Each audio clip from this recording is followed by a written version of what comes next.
இங்க மார்க்கெட்ல வேலை பார்க்குற ஒரு அம்மா ஒரு கல்யாணத்துக்கு காய்கறி டெலிவரி பண்ணலான்னு வராங்க. வந்து பார்த்தா அந்த பேனர்ல அந்த மாப்பிள்ளையே இவங்க பையனா தான் இருக்கான். உள்ள போய் பார்க்கலாமேன்னு பாக்குறப்ப அந்த பையன் அவங்க அம்மாவை பத்தி பேசிட்டு இருக்கான். சின்ன வயசுல இருந்து எனக்கு அப்பா இல்ல, எங்க அம்மா மட்டும்தான் என்ன கஷ்டப்பட்டு வளர்த்தாங்க, அவங்களாலதான் நான் இந்த நிலைமையில இருக்கேன்னு சொல்றான். இதெல்லாம் கேட்கிற அந்த அம்மாவும் ரொம்ப சந்தோஷப்படுறாங்க. இந்த கல்யாணம் பண்ணிக்க போற இந்த பொண்ணுடைய அப்பாவும் என் பொண்ணுக்கு இந்த மாப்பிள்ளையை கட்டுறதுக்கு நான் கொடுத்து வச்சிருக்கணும்னு சொல்றாரு. பார்த்தா இந்த அம்மாவை ஸ்டேஜுக்கு கூப்பிடுறான். இந்த அம்மாவும் ஸ்டேஜுக்கு முன்னாடி ஏறதுக்காக வராங்க. பார்த்தா அதுக்குள்ள ஒரு மாடர்ன் லேடி அந்த ஸ்டேஜ்ல ஏறி நான் தான் இவங்க அம்மான்னு அறிமுகப்படுத்திக்கிறாங்க.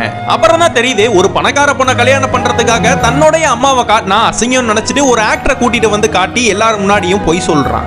ஆக்சுவலா இவனுக்கு பணம் வேணும்னு அவங்க அம்மாக்கு படிக்க தெரியாதுங்கிறத யூஸ் பண்ணி அவங்க கிட்ட இன்சூரன்ஸ் எடுக்கணும்னு சொல்லி அவங்க கிட்டயே கை நாட்டை வாங்கிட்டு போயிடுறான். அதுக்கப்புறம் அவங்க பேர்லயே கடனை வாங்கி தான் இவன் கல்யாணத்தையே நடத்துறான். இப்ப இந்த அம்மாவே ஸ்டேஜ்ல ஏறி இது என்னோட பையன் சொல்றா. இதெல்லாம் கேட்ட அந்த பொண்ணு இவங்களை அடிச்சு கீழே தள்ளி விட்டுறா.